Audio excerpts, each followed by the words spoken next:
하나님 말씀 에스겔 40장 38절부터 47절까지의 말씀입니다. 에스겔 40장 38절부터 47절까지.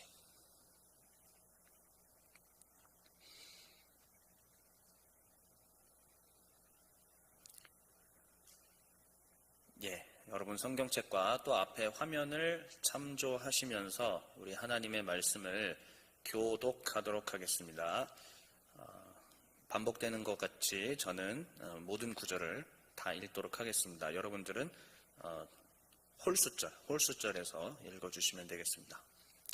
제가 먼저 38절을 읽겠습니다. 그 문벽 곁에 문이 있는 방이 있는데 그것은 번제물을 씻는 방이며 그 문의 현관 이쪽에 상 둘이 있고 저쪽에 상 둘이 있으니 그 위에서 번제와 속죄제와 속건제의 희생제물을 잡게 한 것이며 그 북문 바깥 곧 입구로 올라가는 곳 이쪽에 상 둘이 있고 문의 현관 저쪽에 상 둘이 있으니 문 곁 이쪽에 상이 넷이 있고 저쪽에 상이 넷이 있어 상이 모두 8개라. 그 위에서 희생제물을 잡았더라. 또 다듬은 돌로 만들어 번제에 쓰는 상 넷이 있는데 그 길이는 한 척 반이요 너비는 한 척 반이요 높이는 한 척이라. 번제에 희생제물을 잡을 때에 쓰는 기구가 그 위에 놓였으며 현관 안에는 길이가 손바닥 넓이만한 갈고리가 사방에 박혔으며 상들에는 희생제물의 고기가 있더라. 안문 밖에 있는 안뜰에는 노래하는 자의 방 둘이 있는데 북문 곁에 있는 방은 남쪽으로 향하였고 남문 곁에 있는 방은 북쪽으로 향하였더라. 그가 내게 이르되 남쪽을 향한 이 방은 성전을 지키는 제사장들이 있을 것이요 북쪽을 향한 방은 제단을 지키는 제사장들이 있을 것이라. 이들은 레위의 후손 중 사독의 자손으로서 여호와께 가까이 나아가 수종드는 자니라 하고. 다 같이 읽겠습니다. 그가 또 그 뜰을 측량하니 길이는 100척이요 너비는 100척이라. 네모 반듯하며 제단은 성전 앞에 있더라. 아멘. 조 회장님 서서 읽으셔가지고 또 사람들한테 자리에 앉으세요라고 할 뻔했어요. 자, 오늘의 제목 다 같이 소리내서 한번 읽어보겠습니다. 시작.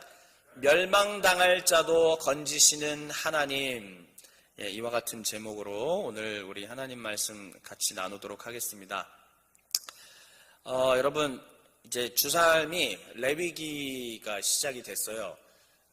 많은 분들이 성경을 읽다가 연초에 성경을 읽다가 성경 읽기를 포기하는 지점이 제 생각으로는 이제 출애굽기 20장 넘어서부터 성경 읽기를 보통 포기하고 그 다음에 이 출애굽기라는 1차 난관을 어떻게 잘 통과했다. 두 번째로 이 벽 앞에 거의 대다수가 무너져서 연초에 결심한 성경 읽기를 포기하게 되는 경우가 많습니다. 그 2차 가혹한 벽이 어디냐? 바로 레위기죠. 우리한테 이제 레위기라는 거대한 장벽이 생겼는데 저는 개인적으로 여러분들이 레위기를 껌으로 대하실 것이라고 믿어요. 왜냐하면 에스겔을 통과했기 때문에. 우리는 에스겔이라는 훨씬 더 큰 산을 통과해 왔기 때문에 레위기를 잘 넘길 수 있을 거라 생각하고요.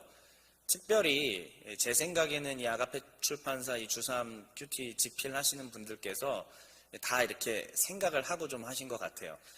에스겔이라고 하는 것을 지나다 보면은 이제 필연적으로 뭐에 대한 궁금증이 생기냐면 도대체 하나님의 율법이 뭐였는데 도대체 하나님의 법이 뭐였는데 저들이 저렇게 그것을 어기고 범죄해서 이렇게 심판을 받게 된 것인가 라는 궁금증을 자아내게 되고 자연스럽게 거기에 대한 풀이를 해보고 싶은 욕구가 생기죠.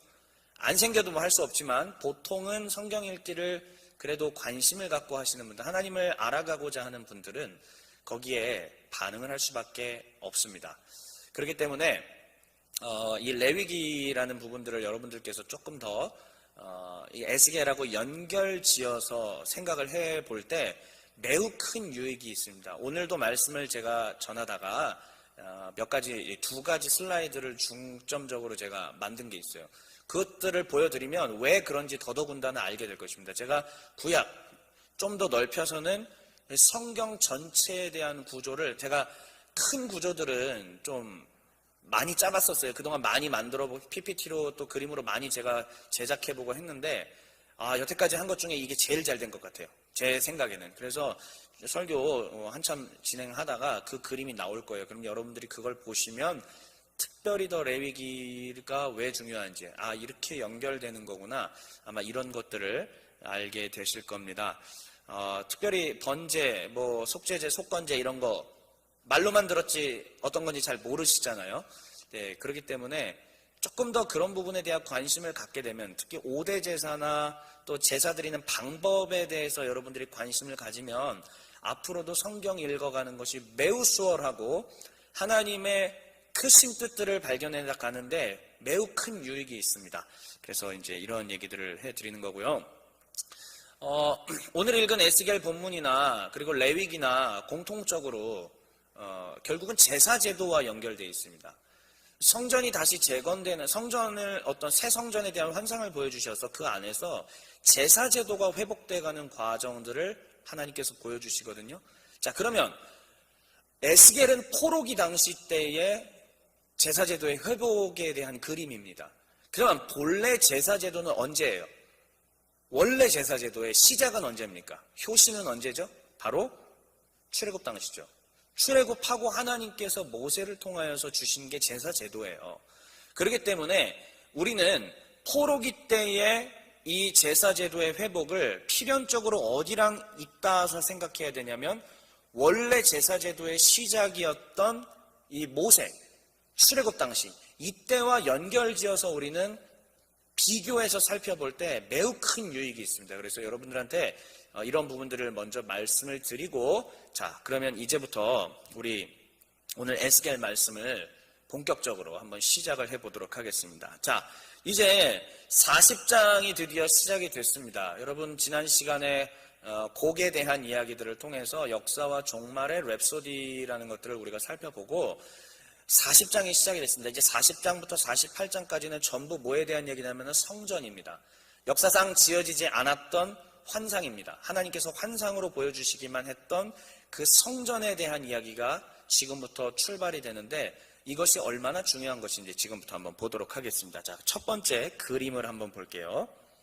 자, 첫 번째 그림 보시면 40장 5절부터 42장 20절까지 성전에 대한 설계도입니다. 자, 복잡한 거 다 안 보셔도 됩니다. 지금부터 복잡한 거는 어차피 저렇게 해봤자 복잡하기만 하고 눈에 잘 안 들어오니까, 지금부터 주목해야 될 것은 무엇이냐면은, 제가 일단 색깔 넣는 거 있죠. 색깔. 이 색깔 넣는 것들을 한번 보셔요.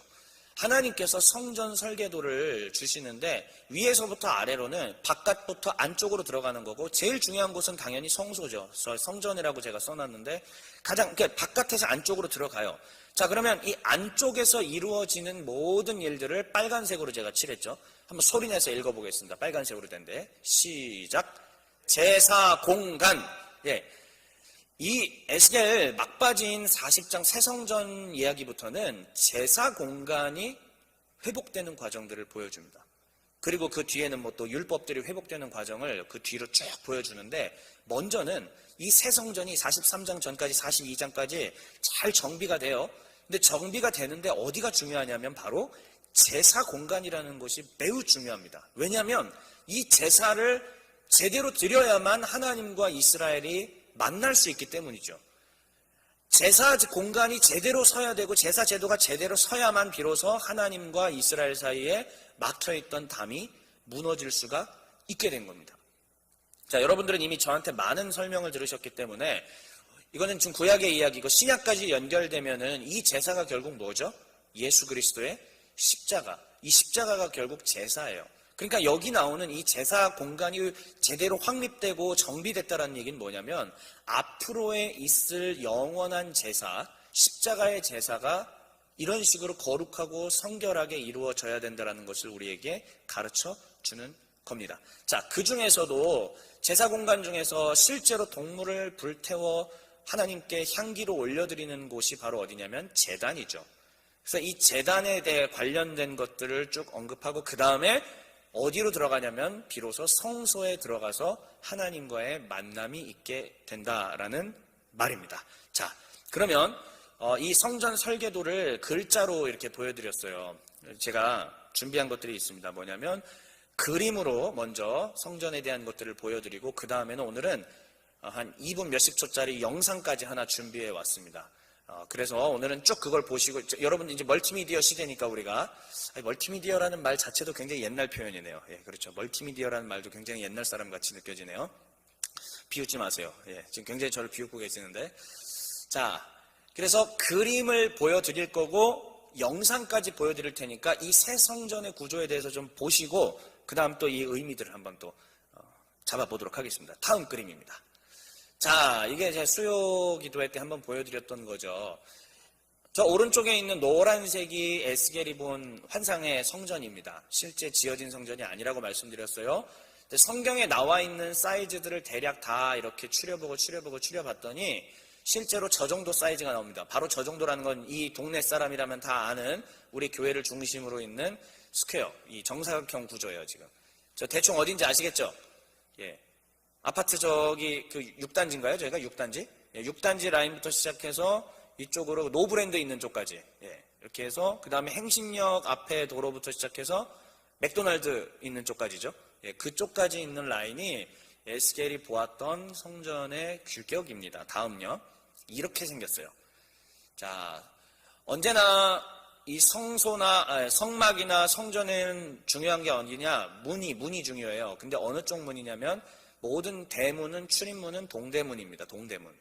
그래서 꼭 동대문을 기억해 주시고 동쪽 문으로 들어가면 나오는 게 번제단이고 번제단을 지나면 나오는 게 성전이에요. 물론 성전은 더 저 아우르는 모든 큰 것들을 다 성전이라고 하기도 하지만 가장 가운데에 있는 것도 성전이라고 하죠. 그 안에 성소가 있고 성소를 넘어서면 가장 거룩한 것, 지성소로, 지극히 거룩한 지성소라는 곳이 나옵니다. 저게 바로 에스겔이 보았던 환상 중에 보았던 성전 또 도식이에요. 그 다음 그림이요. 조금 더 자세합니다. 복잡하죠. 그런데 입체적으로 한 번 더 보십시오. 동쪽문으로부터 들어가면 저렇게 넓은 터가 나오고 넓은 터가 나온 다음에 안뜰로 들어가는 문이 또 있어요. 자, 보시면 가운데 꽃잎처럼 이렇게 모여 있는 거 있잖아요. 그게 안쪽 문이고 그 다음에 제가 얘기했던 동대문 라인, 동쪽, 북쪽, 남쪽에 있는 저 문들은 바깥문입니다.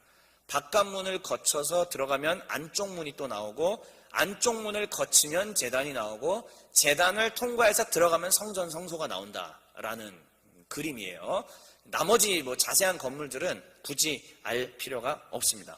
그래서 사이즈를 한 번 더 다음 그림으로 보여드리겠습니다. 다음 그림이요. 자, 500척이면은 한 260m 정도 되는데 사이즈가 정사각형으로 500척 이 정도 되는 사이즈다라는 것들을 보면 되겠습니다. 이게 바로 하나님께서 에스겔에게 환상을 통해서 보여주었던 성전의 그림입니다. 자, 그럼 지금부터 영상을 한 2분여밖에 안 되니까요. 영상을 통해서. 근데 미리 말씀드리는 거는 이 영상은 지방교회 쪽에서 만들었습니다. 워치만 리 라인이죠. 그러니까 우리가 볼 때는 약간 좀 그래요. 이단스럽기도 하고 그렇습니다. 그런데 제가 다 봤어요. 그냥 성경에 나와 있는 그대로만 규격들을 설명하는 거기 때문에 제가 다 보고 나서 큰 내용에 문제가 없기 때문에 이 영상을 가지고 왔습니다. 자, 그러면 지금부터 이 영상을 짤막하게 한번 시청하도록 하겠습니다. 이 모형은 에스겔 라이프 스터디 19장부터 22장까지에 근거합니다. 도표 1은 성전과 안뜰과 바깥뜰이며 도표 2는 문의 세부 모양이고 도표 3은 제단이고 도표 4는 성전의 세부 모양을 보여줍니다.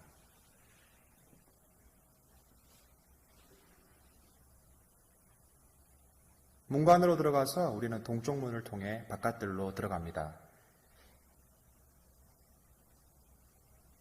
17절에서는 박석 갈린 땅을 말합니다. 위에는 방이 30칸이 있습니다. 19절에서는 바깥 문간과 안쪽 문간을 말합니다. 아래 문간 앞에서부터 안뜰 바깥 문간 앞까지 측량하니 그 너비가 100척이었습니다. 이어서 24절부터 27절에서 말하는 것은 남쪽을 향한 문간입니다. 그 길이와 너비도 위에 측량한 것과 동일합니다. 이어서 로마서 8번에서는 안뜰의 문을 말합니다. 먼저 남쪽 문을 말하는데 31절에서는 현관이 바깥뜰로 향하였고 또한 안쪽뜰의 높이가 바깥뜰의 높이보다 8층계가 높았습니다. 안뜰로 들어가서 동쪽 문을 보도록 하겠습니다. 동쪽 문의 길이와 너비는 남쪽 문과 동일합니다. 이어 북쪽 문입니다. 38절에서는 번제물을 씻는 방을 말하고 있습니다. 개회의 소리는 리영재님께서 문간의 안쪽에 있는 것으로 추측하셨다는 것을 알 수 있습니다. 39절에서 언급한 두 상은 희생제물을 잡기 위한 것입니다. 40과 41절에서 상은 총 8개이고 희생제물을 잡기 위한 곳임을 알 수 있습니다. 상의 길이와 너비는 한 척 반이고 높이는 한 척입니다. 현관 안에는 갈고리가 사방에 박혔습니다. 안뜰에 들어오면 방 둘이 있는데 한 방의 문은 북쪽으로 향하고 한 방은 남쪽으로 향하고 있습니다. 남쪽을 향한 이 방은 성전을 지키는 제사장들을 위한 방이고 북쪽을 향한 방은 제단을 지키는 제사장들을 위한 방입니다. 안뜰의 길이는 100척이고 너비는 100척이며 네모 반듯합니다. 제단은 성전 앞에 있습니다.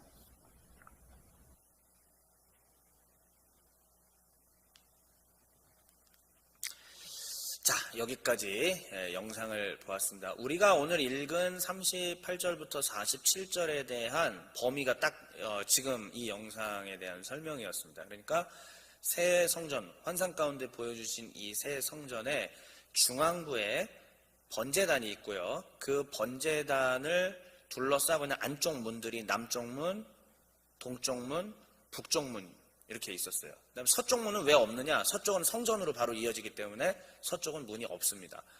자, 그런데 여기에서 설명하는 이 모든 내용들은 이 제사 제도가 다시 회복되는 그림이라고 제가 서두에서 말씀을 드렸어요. 그리고 또 오늘 이야기의 핵심은 제사장 그룹들이 다시 하나님으로부터 직임을 받아서 제사 임무를 하게 되는 과정들을 말해주는 겁니다. 상당히 사실 우리랑 별 관심이 없는 그런 부분들이에요. 그런데 자, 지금부터 제가 아까 말씀드린 성경 전체의 큰 그림들을 한 2장을 제가 만들었다고 했는데 지금 이제 그 내용들을 한번 좀 보겠습니다. 다음 그림 한번 보여주세요. 자, 여기를 잘 보셔야 됩니다. 결국 여러분 제가 지난달에도 그렇고 중간중간 계속 말씀드렸던 게 이러한 것들 예를 들어서 제사 제도라든지 예배라든지 그 다음에 이런 율법의 회복이라든지 이게 결국은 그 맨 처음 시작했었던 모세 당시 때 사람들에게 중요했느냐 아니면은 포로기 이후 사람들에게 중요했느냐라고 제가 말씀을 드렸을 때 포로기 이후 사람들이 훨씬 더 중요했다라고 말씀을 드렸습니다. 왜 그러냐면 모세 때는 만들어진 거예요. 만들어져서 국가가 시작이 되고 하나님 나라가 공식적으로 눈에 보이는 것들로 시작됐었던 건데 나라가 망한 뒤에 회복을 꿈꾸고 있는 이스라엘 입장이 오히려 이것들을 더 소중하게 여길 수밖에 없다는 겁니다. 모세 때는 그냥 시작이 된 거예요. 그냥 그런가 보다 하고 시작이 됐죠. 그런데 나라가 한번 쫄딱 망했어요. 쫄딱 망하고 난 다음에 이 이스라엘을 새롭게 회복시키고 살리고자 하다 보니까 포로기 이웃 사람들한테 이 모든 것들이 훨씬 더 의미 있게 됐다는 것입니다. 자, 그러면 이스라엘 설립이 구약 때 크게는 사실 2번 이루어져요. 첫 번째가 뭐냐면 출애굽하면서부터입니다. 출애굽하고 나서 하나님께서 모세를 시내산에 부르고 광야 40년의 기간을 거쳐서 이스라엘이라는 나라가 만들어지죠.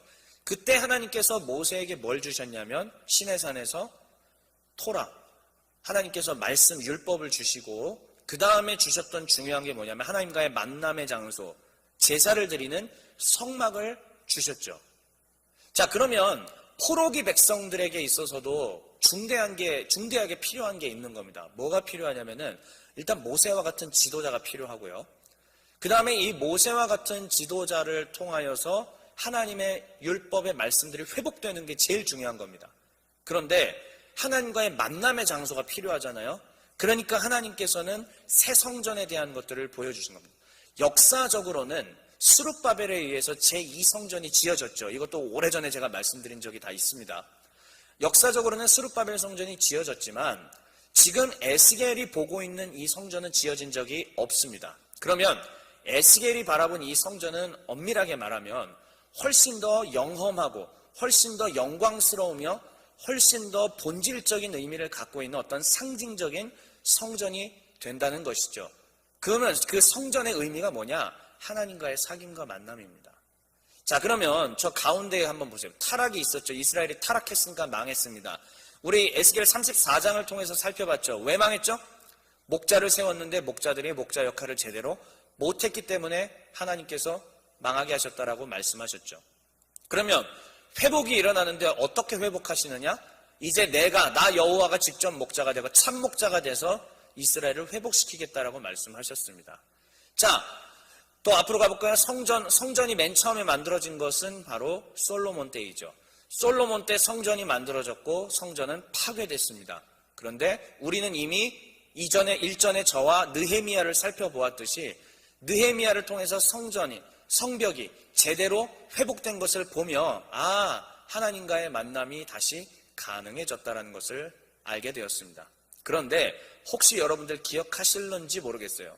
느헤미야 4장과 6장 사이에 5장이 샌드위치처럼 끼어 들어가 있었다라고 제가 말씀드린 적이 있습니다. 혹시 말씀을 주의 깊게 들었던 분들은 기억할 거예요. 하나님의 이 성전에 대한 성벽에 대한 이야기하고 산발락과 이런 방해꾼들에 대한 이야기를 하다가 갑자기 거기에서 여호와의 율법을 제대로 지키지 않고 고리대금업을 한 것에 대한 지적이 있었다라고 제가 5장에서 말씀드린 적이 있었습니다. 잘 기억해 보세요. 그게 뭐냐면 성소도 지어지고 성벽도 지어졌지만 여호와의 법과 통치와 질서가 회복되지 않았다라는 뜻이죠. 그러니까 최종적으로 이 모든 것들을 완성시키고 하나님의 나라로 갈 수 있게 한 사람이 바로 누구였느냐? 에스라였던 겁니다. 에스라를 통해서 하나님의 말씀이 선포가 되었을 때 백성들이 땅을 치고 회개하고 통곡하며 하나님께로 돌아가 이제 이 법대로 살겠다라고 결단하게 됐던 것이죠.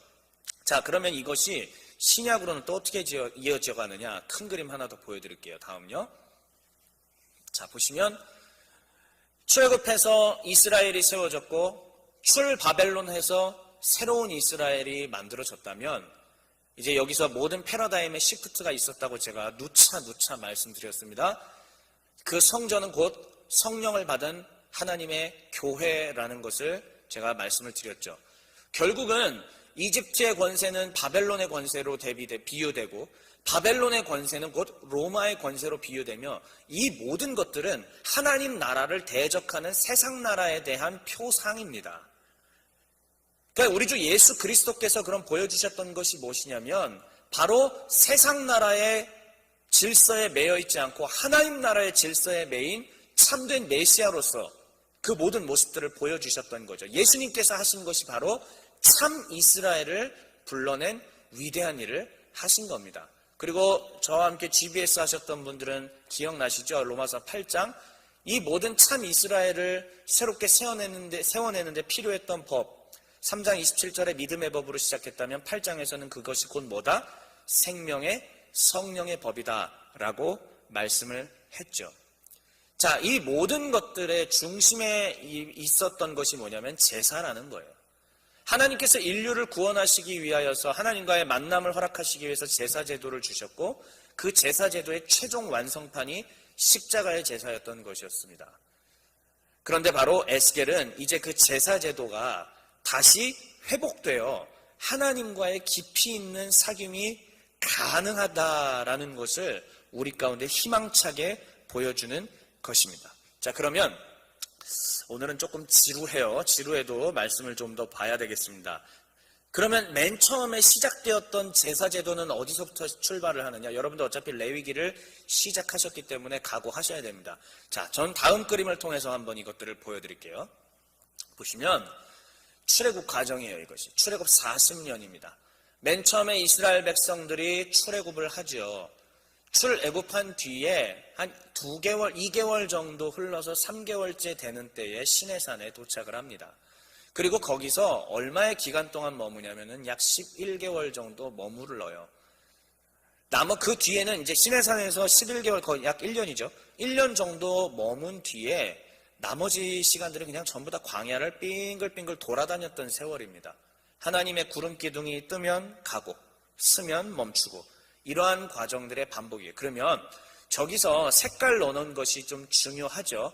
자, 저기 먼저 주황색으로 넣은 저 산 이름을 우리 소리내서 한번 같이 읽어보겠습니다. 시작. 시내산. 그래요. 시내산이 중요하고요. 그 다음 마지막 초록색 있는 글자 지역 이름을 한번 같이 읽어보죠. 시작. 모압 평지. 시내산과 모압 평지가 대단히 중요합니다. 왜 그러냐면 여러분들 시내산은 바로 하나님께서 하나님 나라의 법을 최초로 수여하신 곳이에요.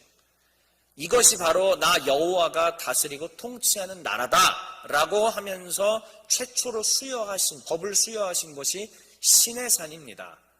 그 다음 모압 평지는 어떤 곳이냐? 하나님의 사람이었던 모세가 마지막 유언으로 이스라엘 백성들에게 남겨준 설교인 신명기 말씀, 그 신명기 말씀을 이스라엘에게 들려주었던 곳이 바로 모압 평지. 그래서 이 두 곳이 매우 중요하죠. 다시 말씀드립니다. 하나님의 말씀은 시내산에서 시작돼서 하나님의 말씀은 모압 평지에서 다시 갱신되었습니다. 다시요. 꼭 기억하셔야 돼요, 여러분들. 우리 청년부 여러분들 그리고 성도 여러분들 꼭 기억하셔야 됩니다. 하나님의 말씀은 시내산에서 선포가 되었고 하나님의 말씀은 모압 평지에서 갱신되었다라는 것입니다. 그리고 하나님의 말씀은 예수 그리스도를 통하여서 최종적으로 완성되었습니다. 이것이 바로 성경이 말하는 큰 커다란 이야기들이에요. 자, 그러면 그 시내산에서 있었던 모든 이야기들, 그 모든 법들을 담아놓은 책이 그 성경책 있죠? 아래 주황색 같이 한번 소리내서 읽어보겠습니다. 시작. 레위기. 바로 성경 읽다가 부딪혀서 다 쓰러지고 넘어지는 레위기, 거대한 장벽 같은 레위기가 하나님 나라를 이해하는 중대한 키포인트예요. 저거를 이해해야만 하나님 나라를 우리가 제대로 이해할 수가 있습니다. 자, 그러면 다음 그림 보겠습니다. 시내산이 얼마나 중요하냐? 자, 모세오경을 시내산 중심 구조라고 봐도 무방합니다. 무슨 얘기냐? 한번 볼게요. 창세기는 창조하심과 그 다음 족장들에게 하나님께서 복을 주시겠다라는 약속으로 시작되죠. 신명기는 그 약속이 성취되는 과정입니다. 그리고 이 땅에서의 하나님이 복 주신 땅에서의 삶이 선포가 되고요. 출애굽기는 무슨 얘기냐? 애굽에서 탈출해서 어디까지요? 시내산까지 가는 과정이고요.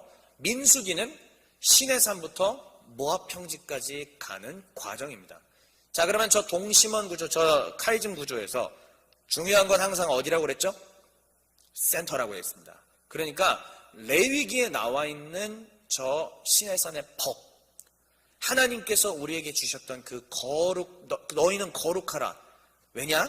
나 여호와가 거룩하기 때문이다 라고 이야기하신 그 시내산의 법이 바로 우리 하나님 나라를 살아가는 백성들이 가장 중대하게 묵상하고 숙고하고 곱씹어야 되는 부분일 줄 압니다. 그런데 우리 성도님들이 그리고 우리 청년들이 어디 레위기 그렇게 읽고 묵상하나요? 잘하지 않죠. 그렇기 때문에 여러분 성경 선생이 필요한 겁니다. 이 강론을 통해서 한번 잘 보세요.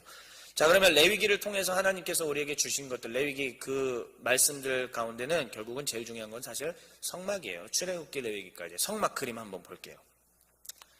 이게 바로 성막입니다.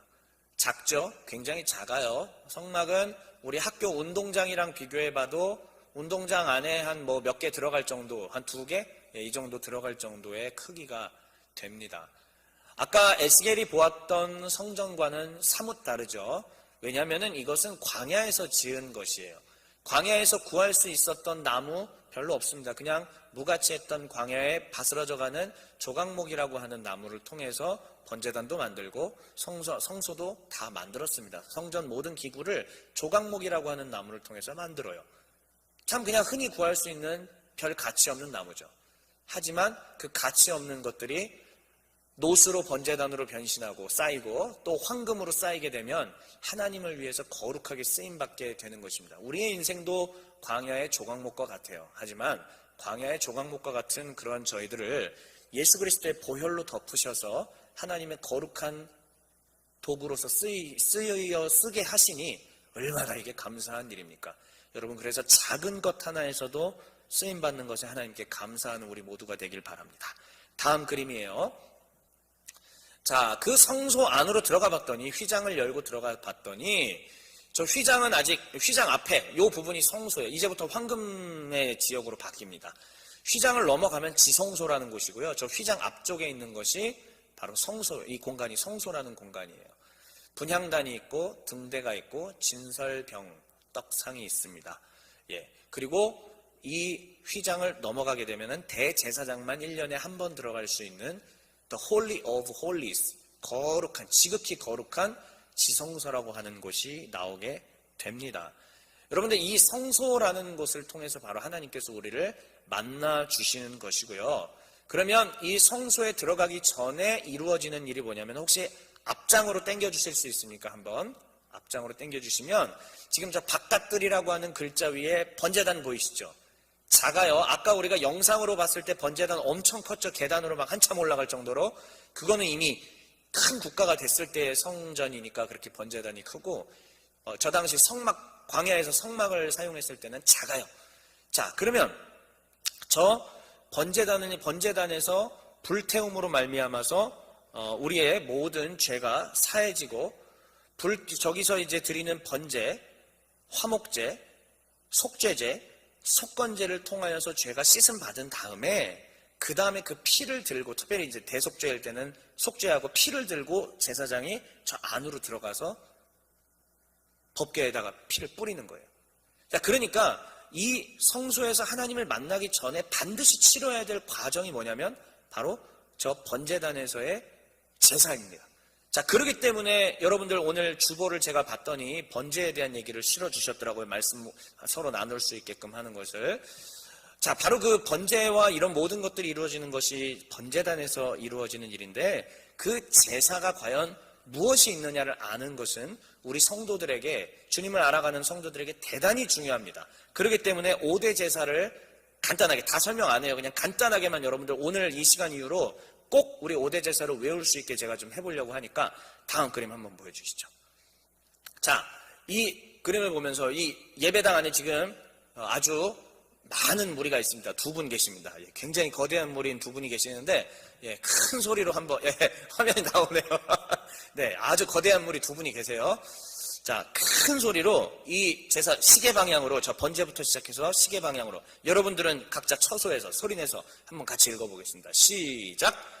번제, 소제, 화목제, 속건제, 속죄제. 감사합니다.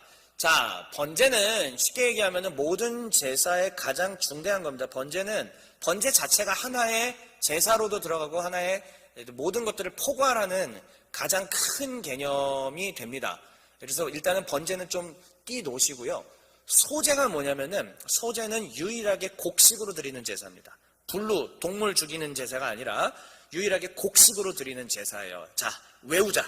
여러분 중간고사, 기말고사도 다 외워서 시험 쳤던 사람인데 한평생 20년 넘게 신앙생활을 했는데 이거 모르면은 굉장히 창피합니다. 꼭 외우십시다. 다시요. 소제는 뭘로 드리는 거라고요? 곡물. 그렇습니다. 곡식으로 드리는 거예요. 그래서 곡식으로 붙여가지고, 이게 철판에다가 붙여가지고 떡 만들어가지고 드리는 그러한 제사를 말합니다. 자, 그러면 이제 화목제 이야기하기 전에, 화목제와 속건제, 속죄제를 두 개로 좀 나눠볼게요. 화목제 라인이 있고 속건제, 속죄제 라인이 있어요. 아주 쉽게 말씀드립니다. 화목제는 뭐냐면 자기가 기뻐서 하나님 앞에 드리는 거예요. 여러분들 여기 지금 얼마 전에 취업하신 분 계시죠? 기쁨으로 하나님 앞에 혹시 감사의 힘을 드렸습니까?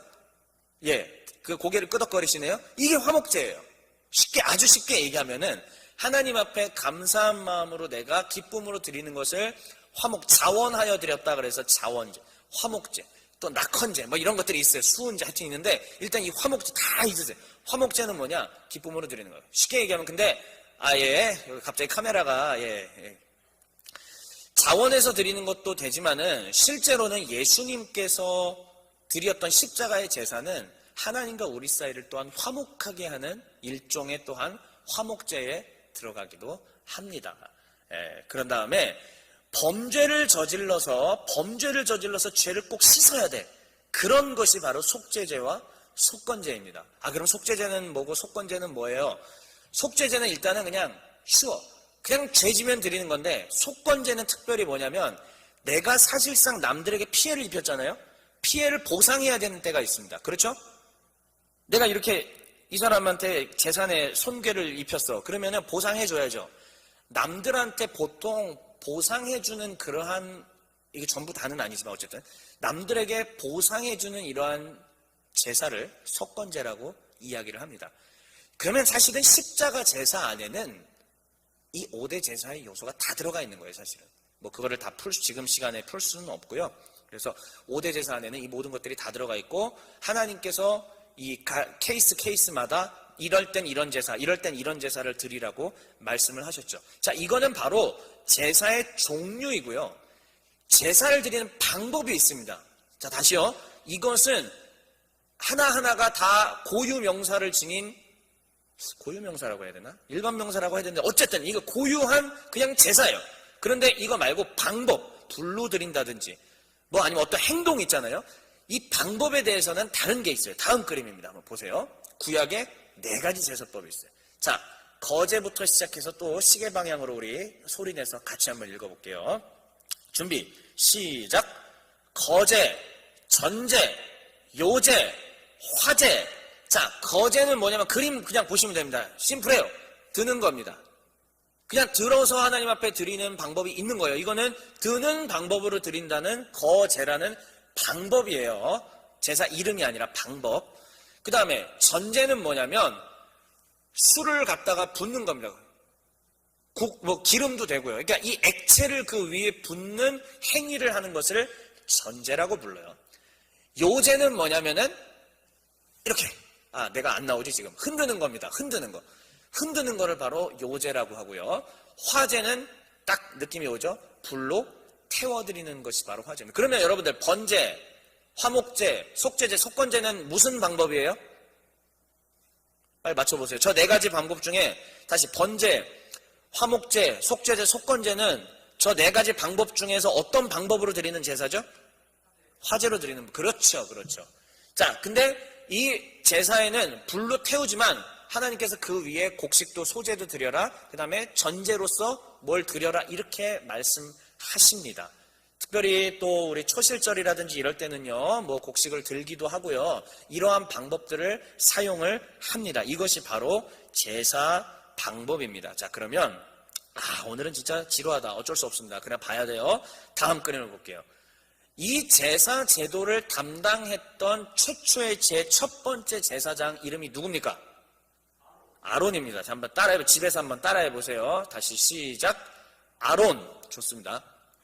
아론에게는 아들들이 나답과 아비후와 엘르아살과 이다말이 있었어요. 그런데 나답과 아비후는 잘못된 불을 들이다가 불에 삼킴바 돼서 죽었죠. 여러분들 유초등부를 지나오셨다면 다 기억하리라고 생각을 합니다. 나답과 아비후는 죽어서 없어요. 이 정통 라인은 누가 이어받았냐면 엘르아살이 이어받고 엘르아살의 아들인 비느하스를 통해서 대제사장 계열이 이루어져 갑니다. 자, 그러면 엘르아살과 비느하스 라인으로 쭉 가다 보면 나오는 저 검정색 네모에 있는 사람이 누구죠? 사독입니다. 자, 중요한 사람이니까 한번 따라해 보세요. 시작. 사독. 좋아요. 이 사독의 계열의 제사장이 있고요. 박총무님 지금 눈이 감기고 있습니다. 자, 사독의 계열의 제사장이 있고요. 그 다음에 그 옆에 있는 검정색에는 또 누굽니까? 이름이 아비아달입니다. 아비아달 계열의 제사장 라인이 있어요. 자, 그러면 이 아비아달 라인을 쭉 따라 올라가면은 우리가 사무엘서를 통해서 보았던 타락하고 무능력했던 엘리 제사장도 나오고 그 위로 가면 아론의 아들 이다말까지 나오게 되죠. 그러니까 두 계열이 있다. 이걸 꼭 기억하십시오.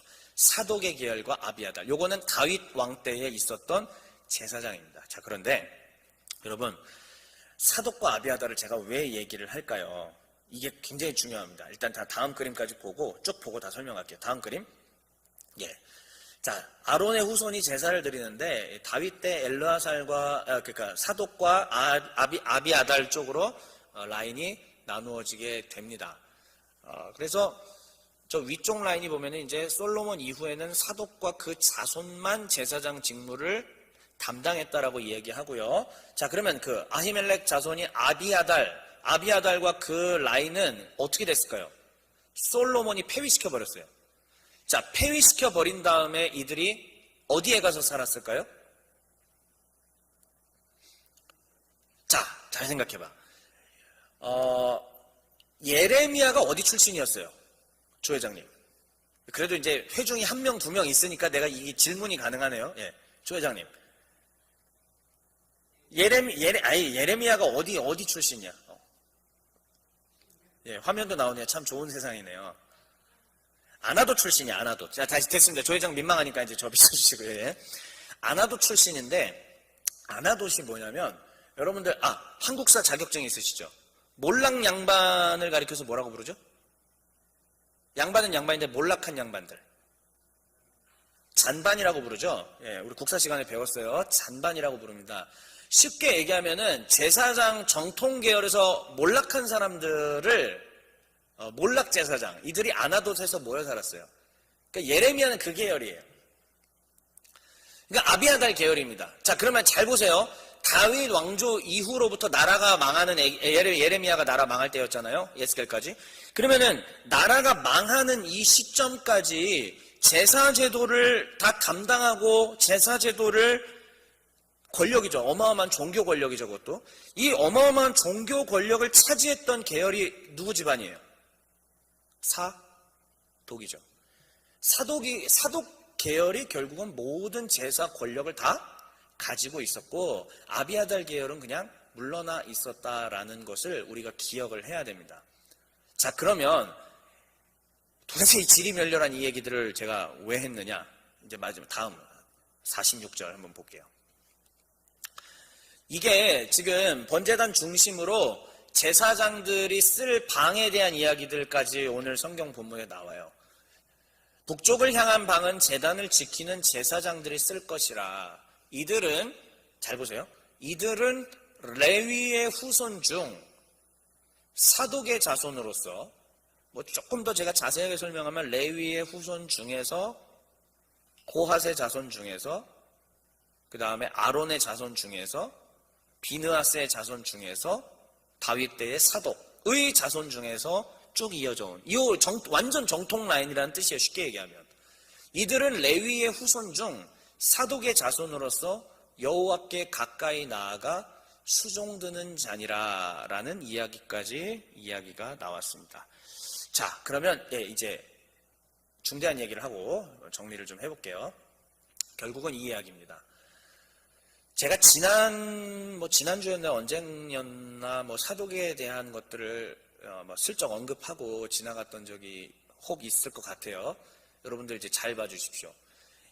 에스겔은 처음부터 이스라엘이 망한 이유를 제사장과 고관들과 지도자들의, 하나님이 목자로 세워준 지도자들의 타락으로 말미암았다고 이야기를 했습니다. 그게 에스겔의 전체에 흘러가는 아주 변하지 않는 큰 흐름들이었어요. 우리는 이미 오랜 세월 이걸 살펴봤습니다. 수개월 동안.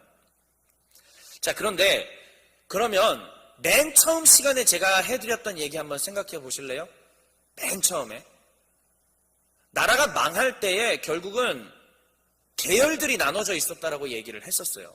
이쪽 계열, 저쪽 계열, 그 다음에 종교 권력도 왕에게 친한 계열, 그 다음에 바깥에 권력에서 멀어져 있는 계열. 예레미야는 대표적인 권력에서 멀어진 계열이라고 제가 말씀드렸고요. 그 다음에 왕에게 친하며, 왕과 친하며, 어용이라고 좀 어려운 말로 우리가 어용이라는 표현을 하죠. 어용 종교인들도 있었다라고 제가 말씀드린 적이 있었습니다. 그러면 한번 생각해 보세요. 다윗 이후로부터, 솔로몬 이후로부터 이스라엘이라고 하는 나라의 종교 권력은 사독 자손들이 다 갖고 있었어요. 아비아달 계열은 감히 개천에서 용나고 싶었지만은 된 적이 없습니다.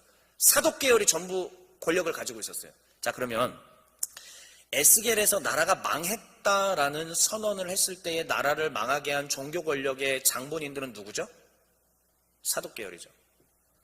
사실 이것에 대해서 제가 말했죠. 성경마다 어떤 성경은 비록 영감된 하나님의 말씀이지만 어떤 성경은 이쪽 신문사의 계열대로 말하고 좀 또 이 성경은 다른 쪽 신문사처럼 이렇게 서로 같은 거를 바라보지만 다른 관점들과 입장들이 있다고 제가 분명히 말씀드렸어요. 여러분 기억하실 겁니다. 자, 에스겔이 말하는 것과 예레미야가 말하는 게 조금 달라요. 에스겔은 사독 계열의 제사장들을 다시 회복시켜서 세우는 것들을 얘기하고 예레미야는 좀 고발하는 쪽들로 이야기하는 경향이 있죠. 우리는 그 모든 것들을 종합적으로 다 아우르면서 하나님의 계시에 영감된 계시 말씀인 이 성경을 받아야 됩니다. 그러면 어쨌든 이 에스겔에서 이야기하고 있는 핵심 내용은 뭐냐? 하나님께서는 이 새 성전에서 환상 중에 보여준 이 새 성전에서 나라를 망쳤던 장본인들인 사독 자손들을 일할 수 있게 하여 주시고 이들을 정결하게 하시며 회복시키셔서 마침내 하나님의 일을 하게 하실 거라는 말씀입니다. 여러분, 우리 중에 감히 하나님 앞에 설 수 있는 자격 있는 사람이 있습니까? 우리 중에 나는 예수 믿을 만한 자격 있어, 나는 천국 갈 만한 자격 있어라고 감히 담대하게 이야기할 수 있는 사람 있습니까? 여러분 중에 혹자는 지독한 죄 가운데 머물러 있어서 헤어나오지 못하는 사람이 있을지도 모르고, 여러분들 가운데 혹자는 과거 그리스도를 영접하기 이전에 하나님 나라와 교회를 허무는 일을 하는 아주 간악한 일들을 했던 분이 계실지도 모르겠어요. 그런데 오늘 이 성경은 사독 자손들이 다시 회복되고 하나님 앞에 쓰임받는 광경들을 보여준다는 것입니다. 아주 디테일한 건 제가 말을 안 할게요. 더 디테일한 게 좀 있긴 한데 그건 너무 디테일하니까 그건 좀 빼고, 여러분 이제 마지막 메시지 화면 보여주십시오. 이거 보고 이제 마칩니다. 멸망의 당사자들도 회복시키시는 하나님이십니다. 바리새인 하나님께서 구원하신 분이 있을까요? 없을까요? 있을 거예요. 바리새인 중에 대표적인 바리새인이었던 바울이 구원받았죠. 그러면 그 다음에도 바리새인들 중에 예수께로 나온 사람들이 아마 있었을 거예요. 하나님 나라를 망쳐버렸던 장본인들, 교회를 허물어버렸던 분들, 그러나 그들에게도 하나님께서는 회개와 회복의 기회를 주십니다. 우리는 4분 오열되어 있는 현재의 기독교의 모습을 보며 많은 어려움들에 처해 있고 이런저런 이야기들을 하게 됩니다. 그런데 분명한 사실은 하나님께서는 심판하십니다. 하지만 심판 이후에 회복시키시고 멸망당할 장본인들마저도 주님께로 회개하고 나오면, 그리고 하나님 나라의 가치를 이해하고 하나님 나라의 질서를 이해한 채 나아가면 하나님께서 그에게도 다시 한번 복을 더해 주시는 그러한 분이시라는 사실입니다. 두 번째 한번 소리내서 같이 읽을게요. 시작. 멸망의 당사자들을 회복시키기 위해 오신 영원한 대제사장 예수 그리스도. 사독계열 자손들이 바로 제사장이었죠. 그 중에 대제사장도 있었고요. 그들은 나라를 망친 장본인들이었습니다. 여러분, 하나님의 나라를 최초로 담당했던 왕이 아담이었죠. 아담은 하나님의 나라를 망친 장본인이었습니다. 그런데 하나님은 둘째 아담인 예수 그리스도를 통하여서 하나님 나라를 회복시키셨죠. 하나님께서는 하나님의 나라를 망쳐버린 이 제사장들의 타락과 그들의 악한 모습 속에서도 그걸 그대로 보시지 아니하고 회복시키기 위해 영원한 점도 없고 흠도 없고 순수 무결하신 영원한 대제사장 우리 주 예수 그리스도를 우리 가운데 보내주셔서 우리 가운데 참된 희생제사와 참된 죄용서와 또 참된 영원한 중보를 허락해 주셨습니다. 얼마나 큰 은혜예요. 우리 중에 이것을 받을 만한 자격을 갖춘 사람은 단언컨대 한 명도 없습니다. 단 한 명도. 그런데 전적인 하나님의 은혜로 우리가 이것을 깨닫고 오히려 어려운 개신교가 사분오열되고 서로 싸우고 있는 이 좀 험난한 시절의 이 모습들을 보면서 우리는 오히려 그리스도의 이 은혜가 얼마나 더 큰지 깊이 있게 생각해 볼 수 있으리라 생각합니다. 오늘 제목은 바로 멸망당할 자도 건지시는 하나님입니다. 멸망당할 자도 건지시는 우리 하나님을 기억하며 감사하는 우리 모두가 되시기를 우리 주 예수 그리스도의 이름으로 축원합니다.